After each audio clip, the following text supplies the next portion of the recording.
Magsisimula ang kwento na ito, kung saan naglalaro ng isang computer games ang dalawang magkapatid.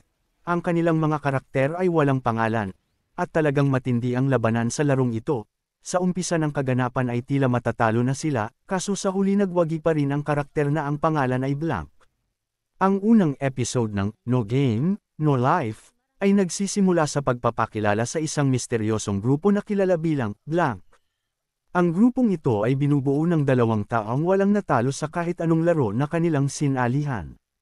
Kilala sila bilang undefeated sa mundo ng online gaming. Sa eksena, ipinakita kung paano naglalaro ang mga ito ng iba't ibang online games, mula sa MMORPG hanggang sa strategy games, at laging nananalo, kahit pa marami silang kalaban. Ang kanilang username ay walang pangalan, isang blankong espasyo lamang, kaya tinawag silang blank. Sa tagpo namang ito ay ipapakilala sa atin sila Sora at Shiro. Pagkatapos ng intro ng dalawang blank, ipinakita ang dalawang pangunahing tauhan ng kwento, sina Sora at Shiro. Si Sora, 18 taong gulang, ay ang nakatatandang kapatid na may pambihirang katalinuhan at husay sa pagbabasa ng utak ng kalaban. Siya ang estrategista ng grupo.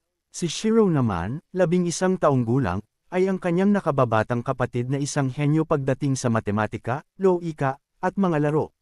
Si Shiro ay may photographic memory at napakadetalyado sa bawat galaw na kanyang ginagawa.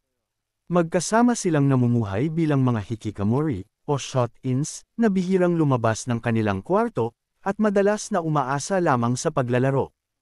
Habang naglalaro sila, tinatalakay ni Sora at Shiro ang kanilang pagkadismaya sa tunay na mundo. Para sa kanila, ang mundo ng video games ang tanging lugar kung saan sila nababagay. Mas pinipili nilang manatili sa virtual na mundo kaysa harapin ang realidad ng kanilang buhay. Habang patuloy silang naglalaro, bigla silang nakatanggap ng isang email na naglalaman ng isang link sa isang laro ng chess. Hindi nagdalawang isip ang magkapatid at tinanggap ang hamon. Sa pagsisimula ng laro, napansin ni Sora na kakaiba ang estilo ng paglalaro ng kanilang kalaban. Habang nagtatagal ang laro, unti-unti nilang napagtanto na ang kanilang kalaban ay hindi isang ordinaryong manlalaro. Sa bawat galaw, nasusubok ang kanilang kakayahan sa pag-strategize, ngunit sa huli, nagtagumpay sila laban sa kanilang kalaban. Matapos nilang manalo, biglang nagpakita sa kanila ang isang batang lalaki na nagpapakilala bilang Tet, ang Diyos ng laro. Si Tet ay may kaakit-akit na personalidad at may kakayahan na maglipat ng mga tao sa ibang mundo. Ipinapaliwanag ni Tet na ang mundong kanilang kinasusuklaman ay walang kabuluhan, at inalok niya ang magkapatid na pumunta sa isang bagong mundo kung saan ang lahat ng bagay ay nalulutas sa pamamagitan ng mga laro. Sinabi niya na sa mundong ito, walang digmaan o kaguluhan, dahil lahat ng problema at alitan ay nalulutas sa pamamagitan ng patas na paglalaro. Bigla na lamang naramdaman ni Sora at Shiro na parang may malakas na puwersa na humihila sa kanila pababa. Habang sila ay bumabagsak mula sa kalangitan, nakita nila ang malalawak na kapatagan, kakaibang mga gusali, at mga bagay na hindi pa nila nasisilayan sa totoong mundo.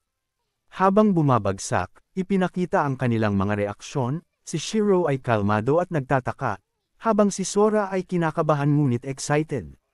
Matapos ang kanilang mabilis na pagbulusok, ligtas silang bumagsak sa isang bagong mundo, ang Disboard.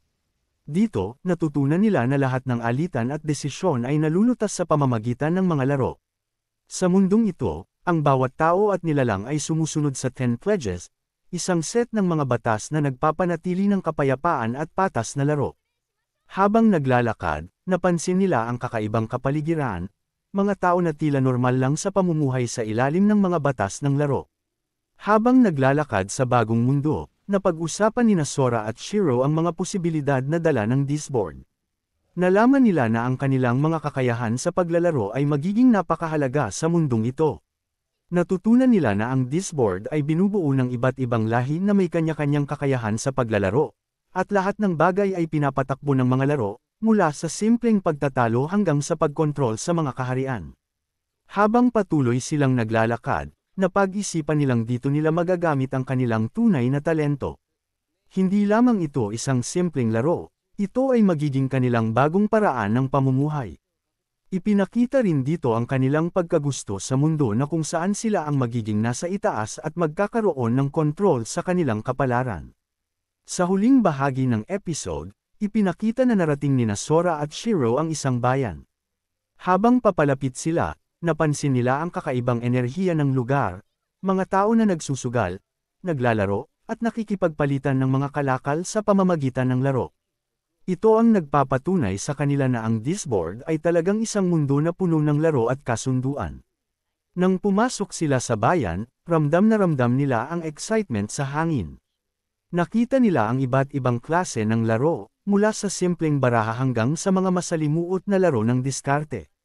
Sumasalamin ito sa kanilang sariling pananaw, ang bawat galaw at desisyon sa mundong ito ay may kinalaman sa laro, at ang pinakamatalino at pinaka-strategic ang magwawagi. Habang lumilibot sa bayan, nagsimula ng magplano sina Sora at Shiro para sa kanilang hinaharap sa Disboard.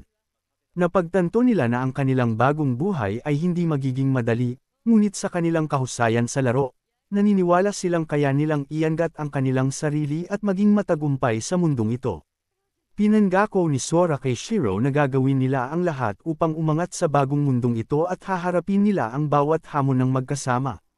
Sa pagtatapos ng episode na ito, naipakita na ang magkapatid ay handa na sa kanilang bagong buhay.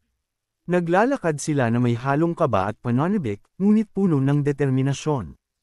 Alam nilang ang Disboard ay isang mundo ng walang katapusang laro, at sa wakas, natagpuan na nila ang lugar kung saan sila nababagay.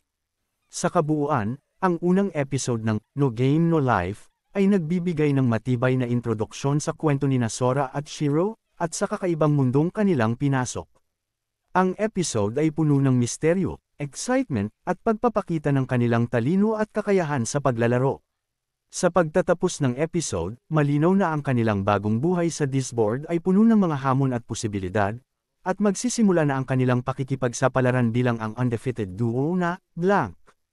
Ngayong nasa bagong mundo na ang dalawang bida, ano na kaya ang mga mangyayari sa dalawang ito? Matutuwa na kaya sila, o pagsisisihan nila ito? Abangan!